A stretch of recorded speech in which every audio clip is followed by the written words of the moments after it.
All right. Make sure everybody can get in. Good to see everybody. Let's see. Name straight. All right. I know Keith is going to join us in a second. This is gonna be an abbreviated conversation tonight. I apologize. I had to actually do some work and it went a little bit longer. I had a call that I needed to do with some coaches.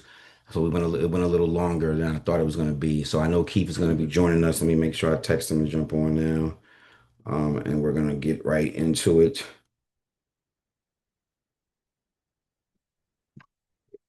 Be recording this as always. Good to see everybody. Um, we'll take if anyone has a win for the week to get us started or waiting for Keith. Anybody have any good news they want to drop? Please feel free to do that. I'll open up, giving people some space for that right now.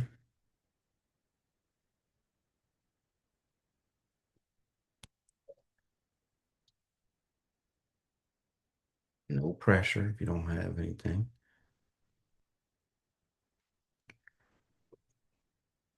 I'll give y'all my win for the week. I'm excited about Saturday and Sunday. I know for some of you that I already see on here, you all are coming with us to this game on Saturday. It's going to be exciting, the first exhibition game of the season to see how far Georgetown and GW have come, but also how far they have to go.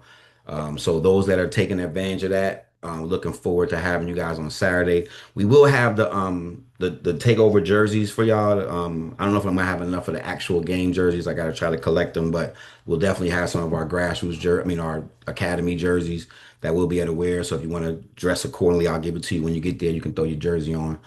Um, but yeah, we're looking forward to that coming up on Saturday, and then Sunday we're gonna be right back at GW again for our Sunday workout, our Sunday sessions on Sunday.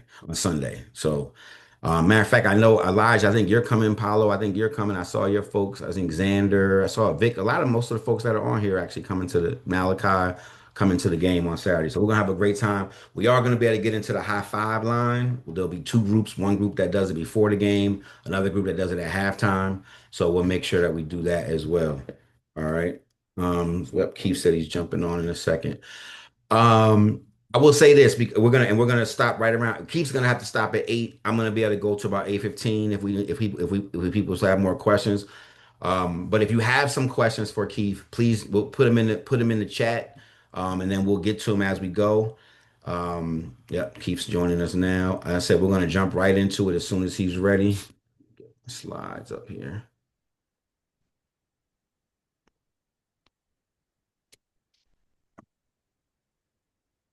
Got you, Keith. We don't have the video yet, but here we go. I think that's you coming in. There we go. There we go. All right, no doubt, no doubt. Thank you so much for being here.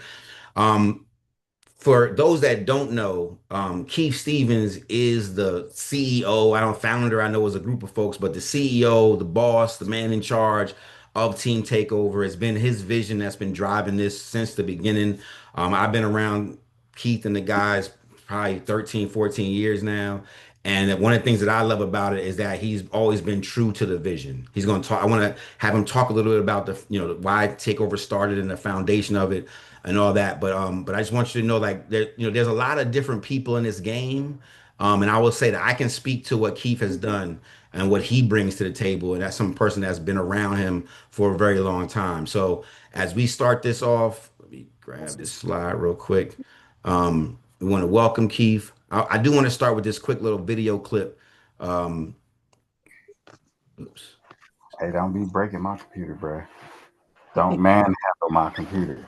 hold on a second. Sorry, guys. Get my sound right. Okay. So just to recap, as we've been building out the Wisdom Wednesdays for this session, we started with Coach Ray. We went to Jordan Smith Jr. We had Coach Doug on top of that. A great conversation with Doug. Last week we had Hunter, and now we're joined by Keith Stevens, as I said, CEO. And I chose these pictures one because I realized Keith don't have a lot of pictures on the internet. I thought you had more. You've been doing a good job staying behind the scenes, but this one in the middle really jumped out to me because we a lot of people know Keith as the coach. You know, when you in the gym with Keith Stevens, you better be listening because Keith is going to correct and coach. He is always coaching. He's also people know him as an organizer and a connector. So this picture over here on the right, where Keith is always talking to coach, he knows everybody, literally everybody in this basketball. But I found this picture in the middle, and it kind of reminded me of why I love being a part of Team Takeover because it's always been more than basketball. And so as you see this, I didn't even know about this award. Keith does stuff on the low. We should have all been out here representing that night for you, Keith. But just to receive this award, it's important to him to be more than just basketball. And that's what he started this about. And so I put this out to some people, but I want to make sure y'all see this because this is from over 10 years ago, but the story remains the same. So take a look at this real quick. One more word you have to do. Let's go. One more hole. So when I broke 50 for Come on. Look.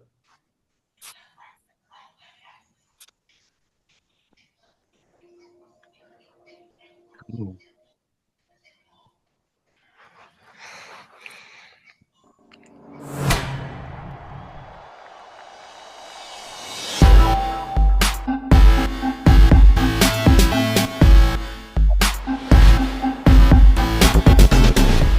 We definitely believe in family or being family oriented. It's not about one person. It's about us being a unit to make us successful. Let's go. Let's talk. We like a family, Team Takeover. Not just us, the 16s, the 15s, all the age, but we like a family. The program has a certain identity that we carry. We want good kids, from good families, that's good academic students. We want kids that want to get better. Everybody in this team along on the court. Play like it. It's not necessarily the blue chip players as much as it is having the right quality of kids in our program. Being on Team Takeover is everything. We one of the best teams in DC, and it's just a great opportunity. Being on the road with these guys is fun. You get a chance to deal with different personalities. We always have fun when we're on the road together, but as we know, it's a business trip. When you with your friends, this is what you like to do, play basketball, so I like it. Playing the UIBL means a lot. It's a great tournament, probably the best tournament in America. To be number one in it makes me feel better. The family atmosphere can carry things, far beyond the small town of Washington, D.C. So when you talk about Team Takeover family, when you guys say 1, 2, 3 takeover, 4, 5, 6 family, that's like a real thing for us. That's not something we just throw out there. So I wanted to just kind of start off with Keith, to ask you, when you started Team Takeover, why was that so important to you? Like at the core of this, it's so much bigger than basketball. It's about helping these kids and doing this stuff. But talk about this at the core of this. Why is it so important to you?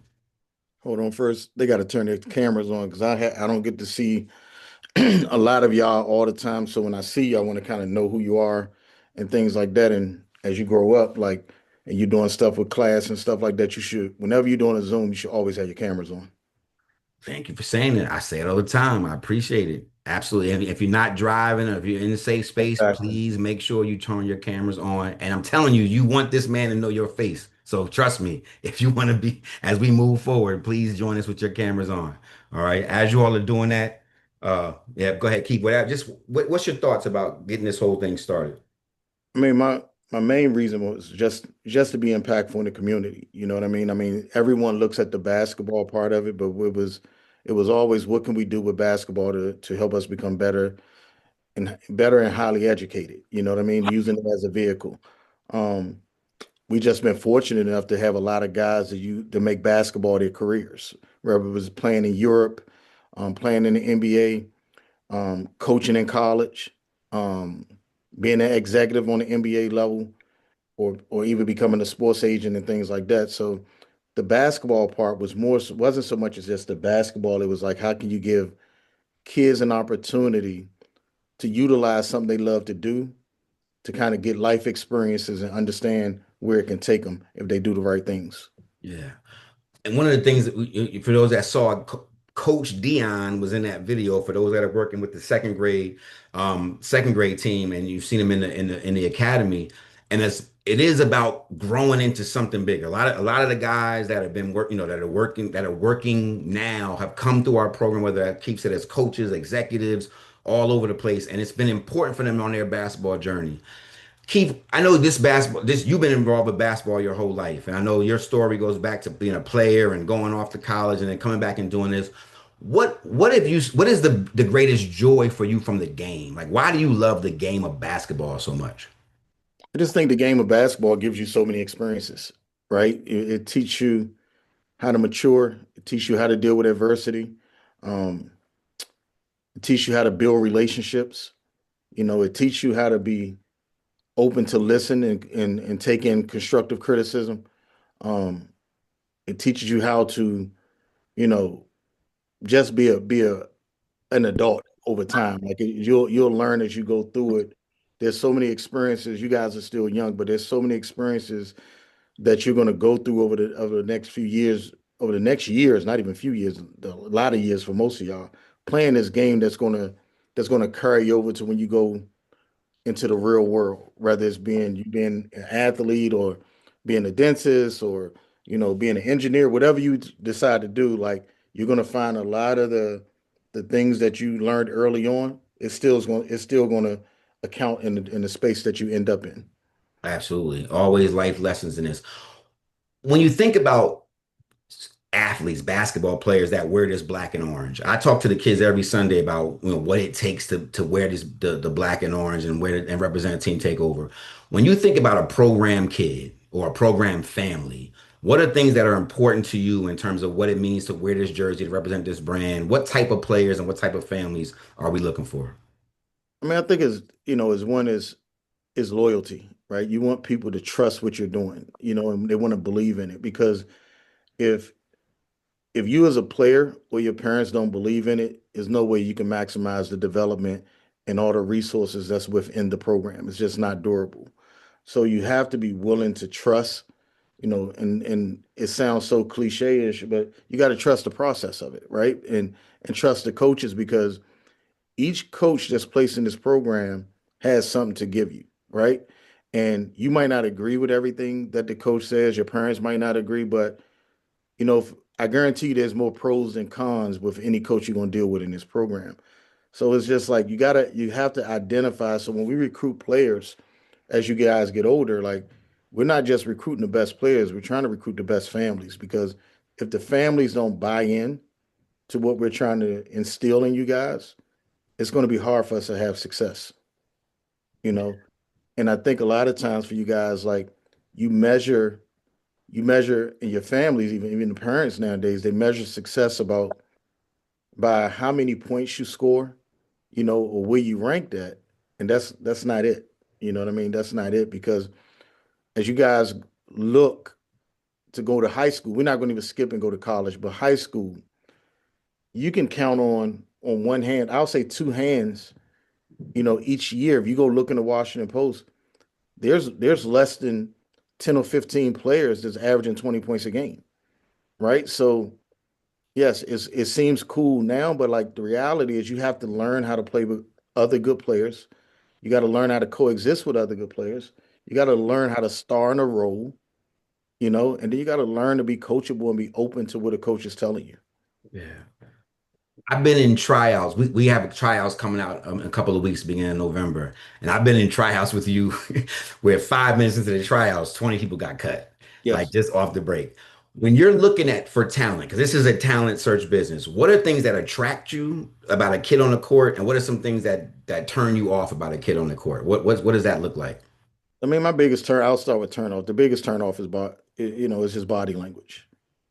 If the body language isn't right for me, I'm probably going to tell one of the coaches or tell you myself, like, this is probably not the right place for you. So if your body language and your attitude isn't right, no matter how many points you can score, you're probably going to be gone. You Mm, know, you know, what attracts me is effort. You know what I mean? Like effort and fundamentals. Like I'm not worried about who can hit the double crossover and make somebody fall. Is like when you throwing a chest pass, who has thumbs down? When you're shooting a jump shot, who's got a strong follow through? Who has the elbow under the shot? Like, are you coachable? When a coach says something, are you frowning, or are you looking at them as a young man in their eyes to kind of make sure that they acknowledge that that you're listening to what they're saying? So those are things that attract me. yeah. And again, guys, I hope y'all and parents too.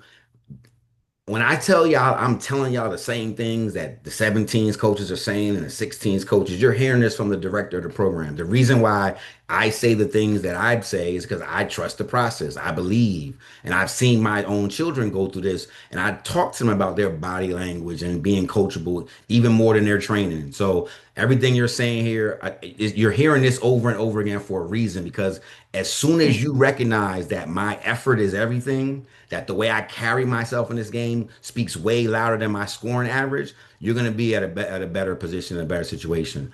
Talk about coaching because when I first when I first came around Takeover, just kind of as an observer with Jelani was in seventh grade. I was so impressed with the knowledge of the game that you and Doug and all the guys had. I learned so much just either sitting around talking or just watching practice. What's the key to being a good coach? Like if because I tell parents all the time, I don't care what jersey you're wearing, you got to have good coaching. So when you think about takeover coaches or any coaches, what do you see as a value in good coaches? What are some things that make up good coaches? I think one of the things is being open-minded. And I'll give you an example. Day before yesterday, John Shire from Duke called me and he was like, Keith, what do you have going on Tuesday? And I'm like, not much. What's up? He was like, we're going to have an inter squad scrimmage. Do you mind coming down? I want you to tell me what you think about our team. You know, I ended up flying in there yesterday, watched it, and I'm actually, I just had to tell him I'll hit him after this. He's actually texting me now to get feedback on what I thought. So the biggest thing is like, no matter what level of coach you are, you always can learn, right? And I learned that early on. Like I was never afraid to learn from my competition, Mm. right? I was never afraid to steal a play from somebody or a drill because like you got to be a sponge in this and you got to be a visionary, right? And you have to be willing to be uncomfortable as a coach, right? So a lot of times with coaches you'll notice they make it all about them. A good coach, a good coach learns how to delegate and allow his staff to have a role.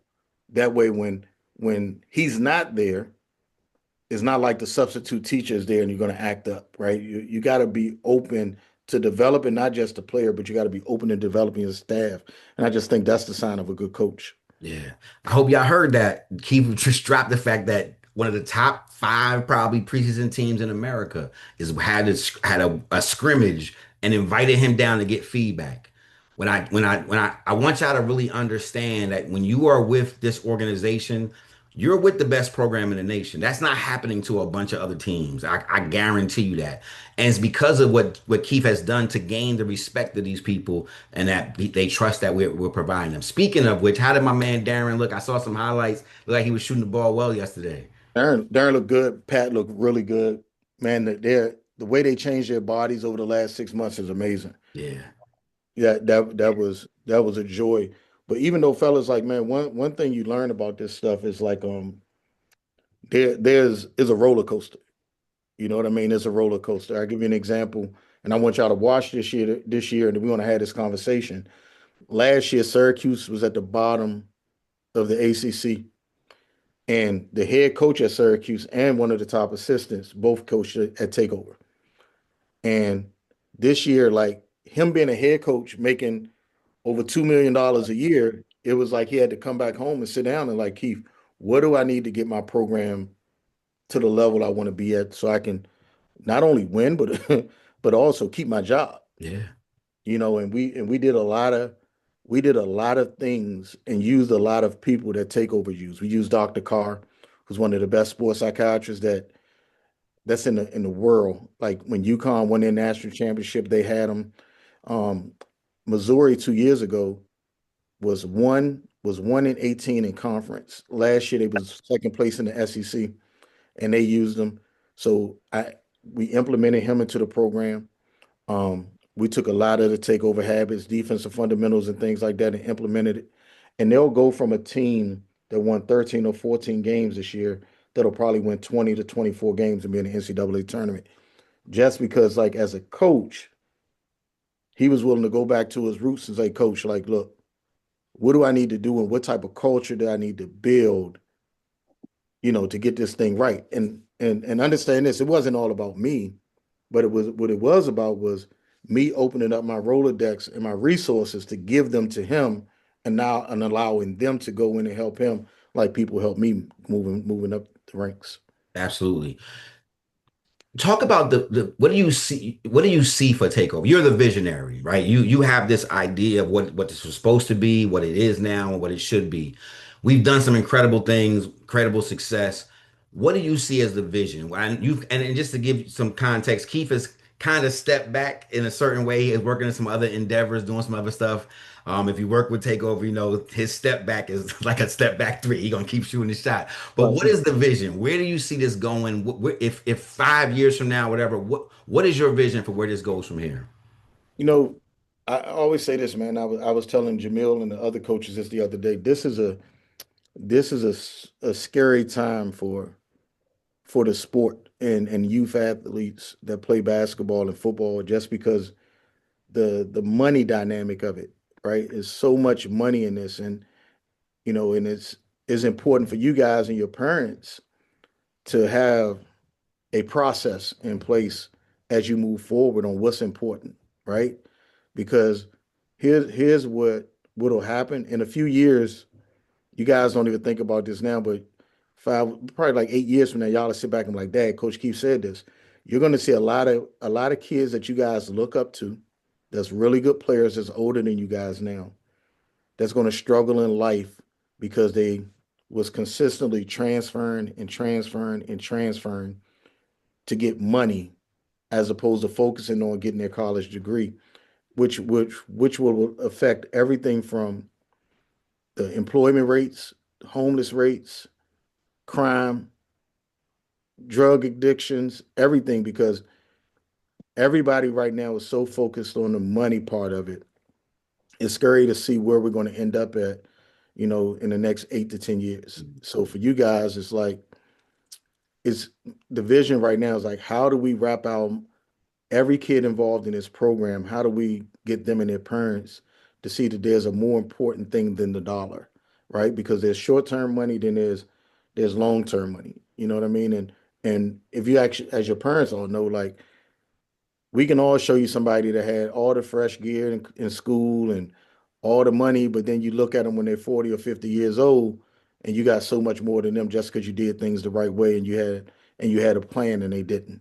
So I think the plan right now and the vision is like we're just trying to figure out like how do we consistently educate all these youngsters and their parents now before they get to that place. Absolutely. I think and I just if you have any questions, put them in the chat. Keith only has about 8 minutes left, but well, that's always the reason why I do what I do with this is because I was inspired by what you did for my family. Right. Like I came into this. I'm from New Jersey. I didn't have any DMV connections. I got with Tony. Tony introduced me to you, and I've watched how you made my sons better people, how you challenged them, how you put people around them that really pushed them to become better. And it made it so easy with Caleb to just literally give him to the program. Like, you know what? I don't need to be in the way for this. In doing that, and again, I'm going to bring this to your community service award because that's always been important. What do you think we can do more of in the community? Because we're going to do more in grassroots this year. We're going to do more. We're going to show up in places. We're going to represent. What can we as an organization do more of in this community right now in these times? What do you see for us?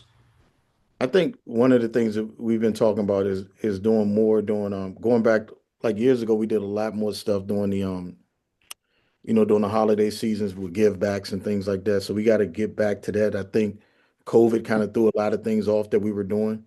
We used to do a lot of free clinics, just to kind of give kids who might not have the family structure that you guys have, to give them opportunities to be around and get coached and get developed and work and things like that. So I think that's the biggest thing is like figuring out how do we get our legs back under us like we had, you know, pre 2020. Yeah, and I put that to the parents as well. Like if you have connections in the grassroots group and you want to help us put us in different places, we'll show up. So we would always love to have more connections on that. Let me get to some of the questions. What made you think of the name Team Takeover for the organization? Where did that come from? So that wasn't me. That was Victor Oladipo and Jeremy Grant. So as we was transitioning from triple threat and going out on our own, I kind of let the players come up with the name, and Victor Oladipo and them came up with that. Wow. Do you know what inspired? They just it just sounded good to them. Is what it?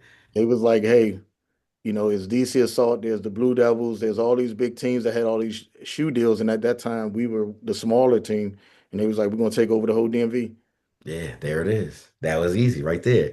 And if you don't know, that's exactly what happened. There's not a there. I don't know if they keep the actual stats, but Yeah. no one has more EYBL wins than us. No one has more So championships. It's not even close for real. For real. For real.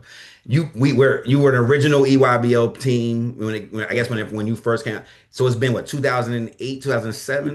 2010, we was the first EYBO champion. Right, the first EYBL champion in 2010, and now we've got three, four, Yeah, we got three. three 17s, one 16. Yeah, absolutely. So, and here's and this is what I'll say. This is the beauty of this also is that we're probably the only program in the area, or probably probably in America, where we have kids that started with us in second, third, fourth grade Sure. that are playing on our 17s team. Sure. Like that doesn't happen. I don't. You can look right in this area right now. You can look at the kid. It doesn't mean they can't make it there. It just means that I've never seen the third grader from Durant play on the 17s at Durant. And I know on our team, on our program, every year we There's at have least kids that one have been since the there beginning. right Yeah. from the beginning, and that's important. Someone asked, "What's your favorite NBA team?" They're gonna put you on the spot. So honestly, I don't have one. I being as though the work that the force the space that I work in, I only really pay attention to the players that came out of our program. You know, like, and even them, like they'll tell you, like, I don't go to games. Like, if they're coming here to play, I go to their hotel, I take them out to lunch or dinner, and then I watch the game on TV, and then we talk about it after. I don't really go to games. Wow. Okay. Now that's good. But your presence is always felt. People, you run Yeah. into guys, your people always tell you, yeah, Keith is, I'm good with that. I'm good with that. All right. Did you tell your team to keep your elbow in at 90 degrees when they shoot? The shooting form.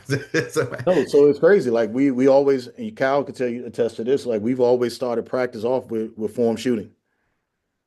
We've always Absolutely. like so it's like you start right at the box, you make 10 without hitting the rim, then you move to a 45-degree angle and you do the same thing off the glass, and then you go to the circle and then you do it again, and then you go do the same thing on the other side, then you back out to 15 feet, do it again, and that's how we always started practice. So and it was always, you know, I always say rub your rib with your elbow and get your have a strong follow through. Yeah.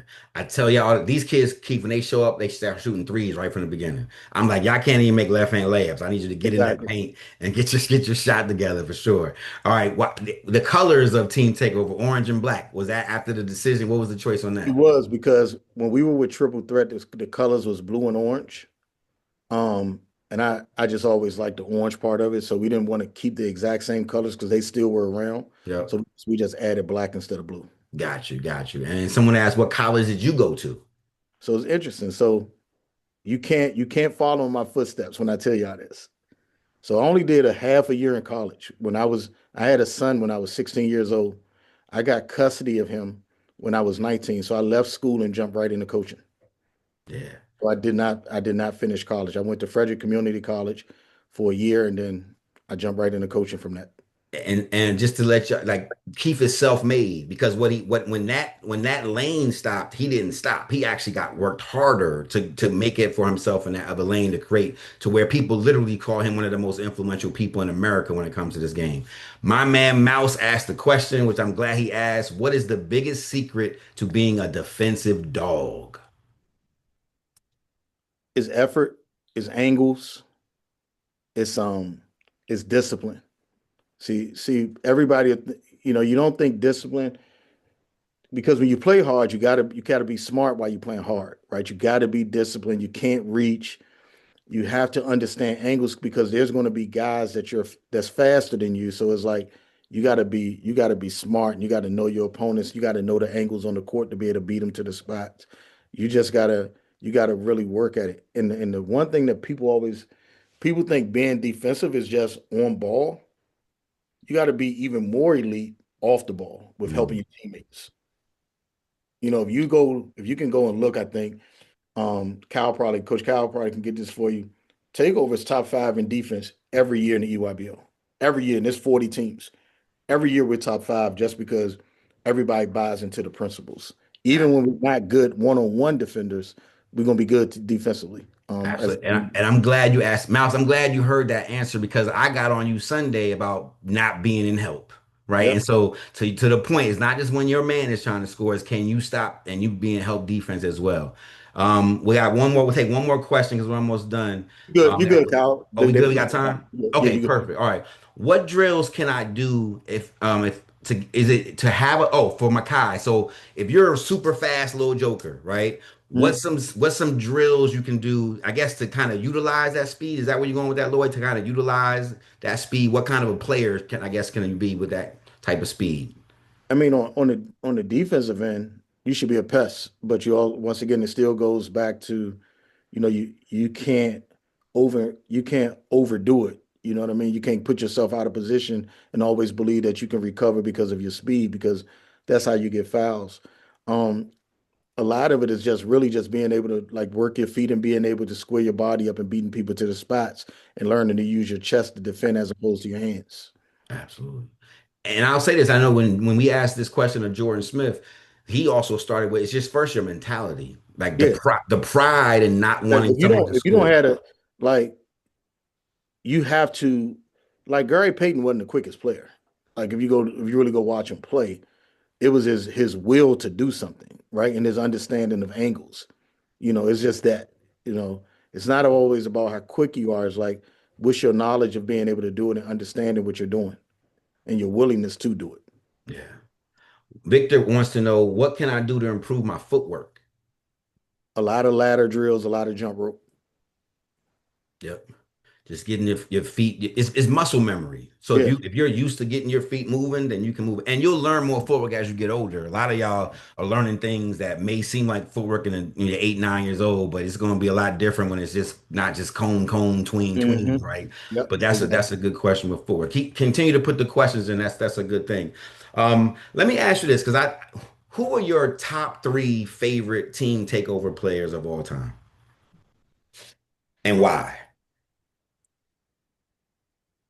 I'm gonna say James Robinson. Mm, I mean, he was when he played James played at the University of Pittsburgh, um, led college basketball in the assist to turnover ratio, 4 year starter, played overseas for 5 years. Now he's coaching at Old Dominion University. Um, got a USA gold medal. Um, like he's done a lot, but I think the thing was he was not blessed with athleticism and things like that, but his knowledge of the game was elite. Like he knew any and everything that I wanted as a coach. Like he was an extension. And there was a lot of times he was the one player that I felt like I could come to practice late. I could come to practice late and I could come to practice late and not worry about practice being started because he would get it started for me. mm. Hey, so that's one, and was on that first EYBL team that won the first championship, Yeah. right? So he Yeah, would be one. Um, Victor Oladipo, like he just played super hard. Like at 6'3", he didn't matter. He didn't mind playing power forward. He didn't care what position. He just wanted to win and be on the court. And then probably Josh Hart. He was one of the worst practice players, but willingness to win and effort and toughness and grit, like was second to none. yeah, yeah. I hope y'all heard that again. The things he named: IQ, leadership, intensity, will to win. Like that's what it takes, y'all. Like I know there were guys that were way more skilled. There were guys the three people he named, there were guys that could dribble better, that could jump higher, that could do all kinds of things. But those three stick out because of that, because they had those pieces they had to make it work, right? Um, I'll say this, and again, keep putting. Oh, okay. The best shooter ever from TTO and the best athlete. Who is the best overall athlete? The best shooter. The best shooter is going to be Patrick Holloway and Darren Harris. Um, and Dion Wiley. Those are probably the best three shooters. Uh, athlete, hands down, Victor Oladipo and Jordan Smith. Yeah, special athletes. They Yeah, they're elite athletes. They're elite. jump off the page. Yeah. Um, you have a tendency of being very passionate when you coach, and you're very passionate even when you lead this organization. How did you, and I've watched you learn how to manage that better, Yeah, right? As yeah, part of your development, what was that process like? How did you learn to kind of use your passion, but also not let it cost you things sometimes? And I'll give you this. I've seen Keith, when Keith gets two texts, watch out. Because it's about to go down in whatever space we're in. But when you've evolved from that, but it's important to you to make sure people know you're not playing around with this. But how yeah. did you balance that better? I think, man, the biggest thing was like you got to be able to self-evaluate yourself and realize, that your passion could sometimes be your worst enemy, Mm, right? And it's like, it's not just about you. Like a lot of times your passion could make it about you as opposed to what's the real point, which is the team winning, blah, blah, blah. So it was really like, yo, like you're taking away from what we're really here trying to achieve, which is we're trying to win games and teach these kids and things like that. And yeah, you want to win and you're passionate about it. Yeah, the ref made a bad call, but it ain't changing. Like, it's not about you. Like you're taken away from the real thing at that point.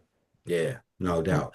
BJ asked the question about coaches are usually the ones people think set the tone, but how do the players contribute to building team culture? It's buy-in. It's buy-in to what the coaches are telling and then being a voice of the coach. Mm, Right. And and and the thing is like, man, like y'all are young, but the hardest thing is to be able to sit there with your parents and tell them, like, hey, mom and dad, like, I know y'all want me to look in the crowd, but coach is telling me not do I can't do it. Like, don't put me in that position. Like a lot of it is like the culture is built not just with the players, but it's also built with the parents. mm. You can't build culture if the parents don't buy in. It just doesn't work. And probably at this age, the parents are even more important because the players are literally going to do what your culture, with your parents. Exactly. Yeah, Exactly. yeah. And just to clarify what that means, it doesn't mean that you can't have different ideas than the coach sometimes. It doesn't mean that you want, but what it means is that when you're telling your child something opposite of what the coach just said or what you just don't believe to be, you're putting your child in a bad spot.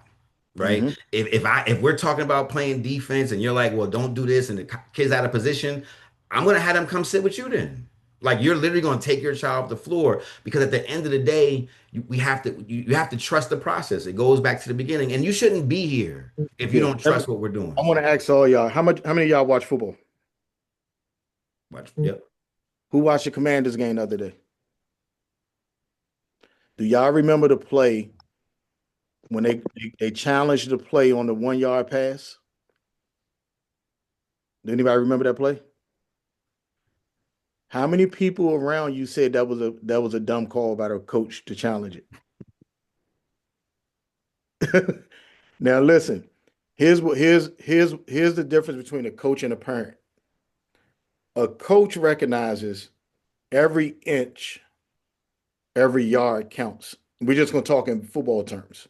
But it translates to basketball. If he doesn't call that, if he doesn't challenge that play, okay, remember the next play, they ran the ball for 8 or 9 yards. So if he didn't challenge it, they would have got the first down as opposed to having a punt. But as a fan, all you can see is, man, it was only 1 yard. As a coach, 1 yard could be the difference in you winning the game.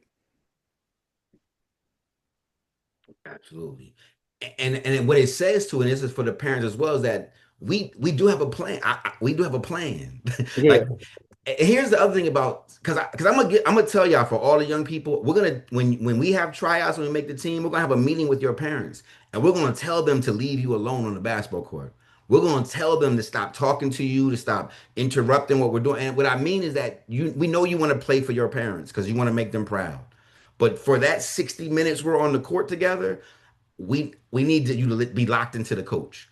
I'll give you a quick example. I remember coaching a third grade team a long time ago, back when I was with my man Kingston, and we had been practicing the same play all season long. It's an out of bounds play. I changed the out of bounds play because the other team was picking up something. I saw a weakness, so I literally called a timeout and changed the play and just moved one of the kids a little bit over to the side. We come out of the huddle. The kids line up, and the parents trying to help. He's like, yo, he's telling his son, you're in the wrong spot because the dad knew the play. We've been running the play all year. He's telling his son to go over there to the other spot where he was supposed to be. He wasn't in the huddle with me. So he didn't know I changed the play. But his son listened to his dad because he's not gonna not listen to his dad. And the kid moved over. We lost the game. He didn't run the play. And my thing was he was trying to help. He wasn't even trying to be the bad guy. But sometimes just let the coaches coach. And for the kids, trust me, your parents not gonna put you in the game. So if you want to choose to listen to your parent in the stands, you might as well go sit next to them. But we're gonna help y'all with that. We're gonna let your parents know we don't allow sideline coaching. That's not what we do. So it's Kyle, I can important. take one more question. I'm about to jump Okay. off. Yep. We'll take one more before Keith goes, if anybody has one. All right. If not, I want to personally say something to Keith and thank Keith for something because everything that I do right now in terms of my life, this t-shirt that I have on, the work that I'm doing is because of this man. And what I mean by that is when George Floyd was murdered in 2020 and I decided that I wanted to have a conversation because something that happened with my child in particular, I went to Keith and I said, listen, man, I think we have a moment we can take advantage of and we can have some folks listen to what we're talking about. And at the time, it wasn't very popular. It wasn't, a lot of people weren't doing it. He took a chance with his brand that he had built for a long time. And he said, and I said, I just want to talk to these coaches for 3 days on Zoom for 90 minutes. And he was like, what? And I had to explain to him what I wanted to do. And he trusted me. And because I had trusted him for a long time, I wanted to do the best I possibly could. And so back in 2020, when we started a long talk, it was Keith Stevens who went into that Rolodex that he talked about, who literally personally called every single coach that was in his Rolodex and say, you know what? We need to talk about racism in this country. And we need to talk about what you all can do as predominantly white men in this space to make it better for our players, for our coaches. And we really challenged them. And because he was able, he trusted me to do that, and he reached out to the people he knew. We had over 100 coaches from all around the country. Even ESPN got on a call to talk about anti-racism and how to make the world a better place. And so when I say to you that it's not just about basketball, this man has risked it all for a cause and risked it all for a person like me to say, you know what, I trust you. I'm gonna give you this brand. And because of that, I work so hard every single day to live up to that standard. So when you hear me talk about it, when I wear the black and orange, I wasn't here when it started, but I promise you, I'll be here all the way till it's over, until it's end, because I'm not just loyal, I'm thankful and grateful. So always express gratitude to people that helped you out in your life. Keith has done that for me with my children 3 times over, but also for my personal life. I have not worked another job. I have not had to go back to work for anyone else since that day I talked to him about what I wanted to do, and he helped me to get it started. So he's will do that for you as well. It's not just about just me. So trust me, if you want to be a part of this family in this program for long term, it's way bigger than basketball. So just stay connected. Keith, I want to thank you, man, for spending some time. I know you're super busy. I apologize for having to push this back, but thanks for showing up. Thanks for continuing to support us, and we look forward to seeing you in the gym a couple All right, we'll times see this y'all year. soon. All right, fellas. Appreciate it. All All right. right. As we finish this up, I want to say to you guys, we're coming towards the end of the academy. We got a couple weeks left. I really want y'all to lock in, right? Over these next two weeks that we're going to be on Saturday, as I already mentioned. For those that are coming to the game Saturday, we're going to have a great time, have a lot of fun. When we come back on next Sunday at George Washington, we're going to do some more bump. We're going to get live because we got to get you guys ready for tryouts. Because I really want all of you all to have the best opportunity to make our teams. But come November, all this stuff we've been working on is out the window and we got to show up. So continue to work on your 30 for 30. Continue to keep pushing. I wish he just. So I saw Mouse's dad. I do need him to push Smitty to the Hoyas. As Keith is a big part of that. I don't know if y'all just saw. I put it in the chat. So your parents, Jordan Smith Jr. just signed with New Balance. Money on top of money, but also being a big piece of the puzzle. And Keith was a big part of that. Keith works with Clutch Sports. We didn't really talk about that, but he works with LeBron and then with Clutch Sports and the agency part of this. So he has his hands in a lot of stuff. But if you're serious about staying a part of this program, listen to the stuff we've been telling y'all. Keep doing the things that you've been doing, and the journey can end in as something really positive for you. So I want to hold you all tonight. I apologize for pushing the time back. Thank you all so much for showing up. Let's see you on Saturday. Like I said, if you're coming to the game on Saturday, we're going to give you some of the jerseys. So dress accordingly, get your swag on, whatever. We'll give you your black and white reversible, and we'll go from there. If anyone has any questions or any comments on the way out the door, we'll take them. If not, we will see you guys on Saturday. Anything for the group? All right. Thank y'all for showing up. We'll get the recording out for anyone that missed it, and we'll see you guys on Saturday. Take it easy. Appreciate everybody. Thanks, Coach. Yep, indeed. Thank you, Coach.